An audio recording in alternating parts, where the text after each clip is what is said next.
Hello, everyone, and now welcome to a game between. I believe this is going to be Happy versus Moon. This game taking place. Oh, good gosh, I'm having such a difficult day trying to get everything set up properly. What is going on? Happy versus Moon. This game is going to be taking place on Amazonia, and well, my overlays are not working because there was a micro patch that Blizzard released. Also, some replays that I wanted to cast are also not working as well. Haven't had a Crota stream in a while. Well, welcome back, Winter Melon. Glad you could join me. As well, Blizzard released a patch that I don't know did anything except updated the patch number, and there was an update, and because of that update, some of the replays are not working. Anyways, coming back across here, Happy opening things up aggressive with this very first ghoul. And then now, Moon's Ancient of War is suffering quite a bit of damage, trying to aggro a little bit more, going to continue to attack, trying to pull its way through, get this rogue to join in on the battle. You can see this Wisp also purposely trying to pull aggro away. So this is like a micro war in of like epic proportions. As you can see, both sides are trying to control the AI of the computer to attack this Ancient of War right here. All right, are we going to see an engagement here? Oh, trying to pull things back, trying to pull things across, going to go ahead and attack there, trying to pull this back through, but the ghoul does not want to get taken down. And this is one of those weird situations where natural regeneration on the ghoul may have allowed for Moon's Ancient of War to be taken down. Beautiful play by this Wisp as well, drawing aggro away from the Rogue and the Renegade Wizard. So that is some high, very next level play, but Moon will be delayed in trying to creep out this creep camp, as this Ancient of War is already half on life and may actually get taken down here. There's the lightning shield, and I guess Moon knows his numbers better than I do, knowing how exactly and when exactly he can make his way out. Keeper of the Grove, trying to get that final shot off on those rogues there, to be able to finish things up, as that Ancient of War staying steady at 300 hit points. All right, gonna finish things off here. Another rogue will get taken down. There goes that Renegade Wizard. Meanwhile, down to the south, Happy clearing things up as well, going after the Renegade Wizard and this rogue creep camp as well. That early ghoul perhaps already back on a blight and regenerating hit points, as the Death Knight looks to clear up this creep camp. Some early aggression, really just both players coming out of the batter's box, or going into the batter's box swinging, so to speak, and at that first pitch being extremely aggressive with that micro, both with that early Wisp and that ghoul. Probably they update the footprint of custom map on TM. Maybe there were some performance issues. I guess the big fix will be if I actually can start seeing the Breath of Fire animation from the Panda Brewmaster, then I would be like, okay, that, assets not loading properly at the start of a game, that is a pretty big bug, especially when you can't tell, unless you are watching very closely, if someone actually casts a Breath of Fire. All right, Rogue going to get taken down right there. Mantle of Intelligence is going to be picked up as we take a look here. Keeper of the Grove going to try and go after this 533 creep camp. Does have Treants already out. Death Knight on about with that Unholy Aura, trying to go after all of these units. Perhaps going to take down some of these Treants. However, the kobolds are there as well. There goes a Death Quail as well. Where are we going to see a detonation? Yeah, the skeletal warriors are already pulling back. And the amount of aggressiveness and micro and thought coming in from both of these players makes me feel like this is more than just a ladder game, even though I know this is just a common ladder matchup. They probably fix it if you see the Breath of Fire Flame isn't in well, yeah, maybe they don't keep track of anything in the classic graphics, and wondering if what's happening there. All right, we're going to be looking at a ghoul down to 84 hit points. Death Knight could be coming across with a Death Claw there. No, there's a detonation, and the detonation was in time to allow the to remove just the right amount of mana from the Death Knight, so that they were able to get that last kill on that ghoul. All right, Happy says, if that's how you're gonna play it, I will just kill your archer with a Death Coil. No need to save my unit if I can just kill yours. some very, very big aggressive gameplay there. There goes an archer there. That is denied by the creeps, but already a lot of very aggressive micro-intensive play. All of these small battles and small things making a dramatic difference overall as we move on into the mid-game. Keeper of the Grove going after this Kobold Taskmaster. Taskmaster is entangled as we are looking at archers while pelting down damage onto that Death Knight. Kobold Taskmaster apparently has forgotten that it can in fact move and finally makes his way back over to his creep camp location. Keeper of the Grove trying to keep a little bit of distance, trying to go after that last unit there. Getting up to level 3, now having level 2 entangle is going to be a big deal indeed. But well, in comes the panda, and I guess this will be the question whether or not Moon, when he casts a breath of fire onto those ghouls, well, I actually see the animation. Death Knight taking quite a bit of damage already, now trying to retreat back. That was a level 2 Death Coil there as damage is racking back up. Panda could try and go for a breath of fire across all of these units. Is he going to try to go for it? There's a Death Coil onto the archer as the Death Knight now trying to retreat back here. Death Knight, more damage racking up. There's a breath of fire, and no, apparently they fixed something besides the breath of fire animation not loading in classic graphics when watching a replay.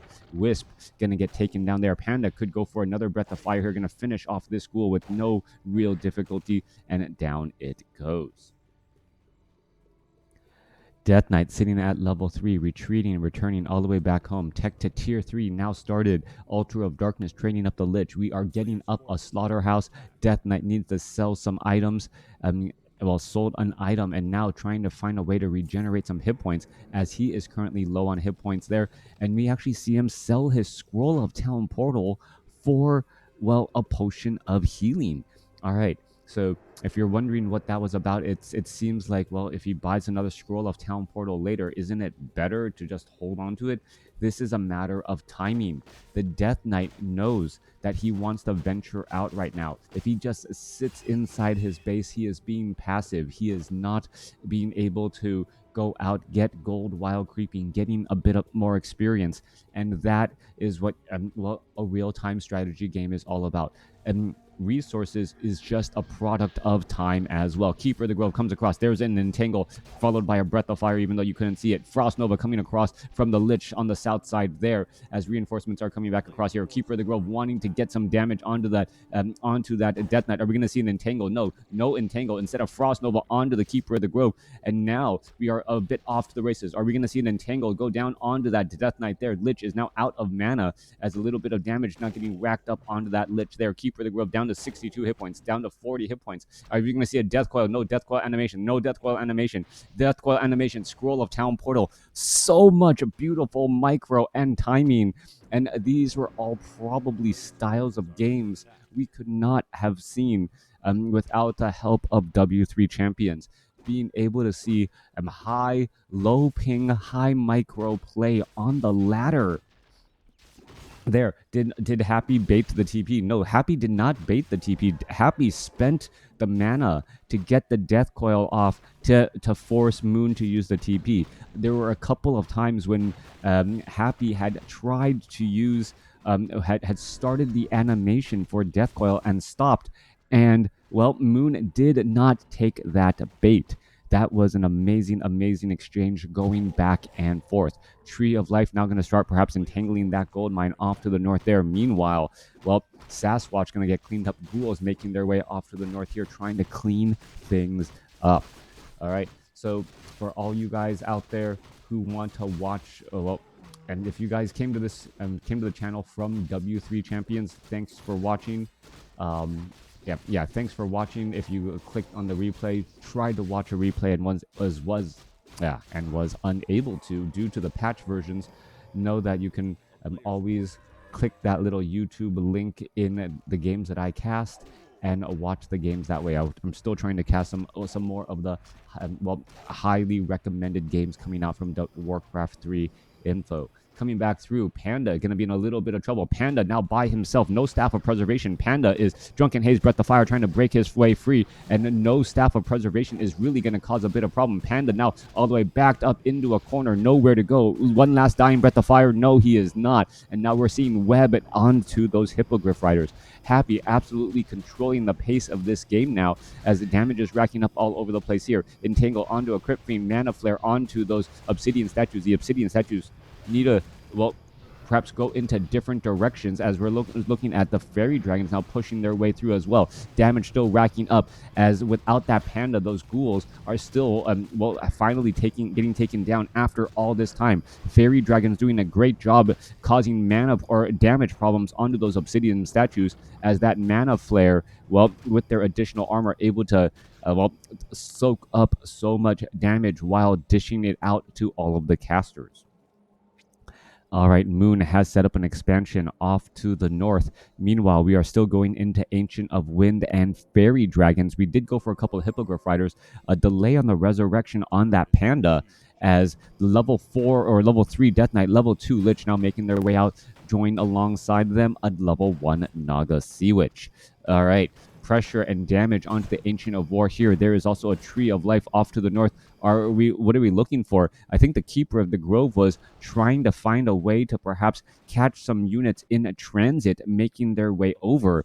And this would be actually a bit of a brilliant brilliant play. You're essentially trading an Ancient of War for what would have been a Crypt Fiend right there, and stopping the reinforcements. However, now this expansion off to the north, which is providing a decent amount of gold, well, you don't want to let that get taken down. But you can see the 3 heroes, and well, the Crypt Fiends are not really dishing out that much damage here. All right, Keeper of the Grove, dual gloves of haste, reinforcements not getting inbound yet, waiting for that army to come across. And now Moon gonna, is he gonna try to go for the repairs? Yes, we are. We're finally seeing the repairs here. There's the repairs underway, and now in comes the Fairy Dragon, Death Coil, Frost Nova, Potion of Healing onto the Keeper of the Grove already, as the units are engaging back and forth. Treants are already getting devoured. Magic Panda now coming back across there. There goes, nope. Crypt Fiend does not get taken down, as we're still looking at damage coming back across here. Panda, there goes, no. Wow, Ghoul able to escape at 6 hit points. So multiple units escaping at very, very low hit points, as we see a Breath of Fire finally blowing over a Crypt Fiend there. All right, Fairy Dragons taking down one Obsidian statue there, as the Fairy Dragons are just poking their way across, really racking up damage. And now, Panda Sea Witch gets Breath of Fire blown over as well. Brewmaster, Staff of Preservation transferred. No, does not get it transferred over in time to actually send the Brewmaster back home. Keeper of the Grove now heading back off to the north. A split-second difference there, making that exchange, transferring over the Staff of Preservation, but not able to get him home. All right, Moonwell's healing back up.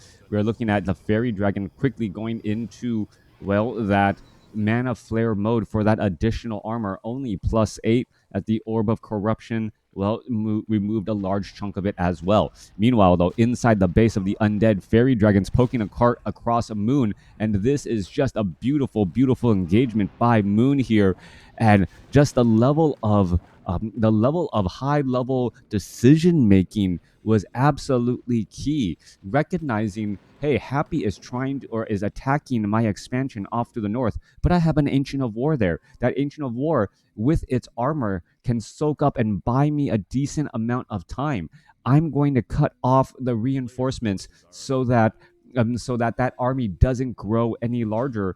And then once I get enough time for my Panda to join in on the battle, actually have some favorable exchanges. 60 supply over 60 compared to 42 over 50. Moon is currently winning the supply game, but he has lost that Panda twice. I didn't see Breath of Fire for some reason does not load on my computer in classic graphics.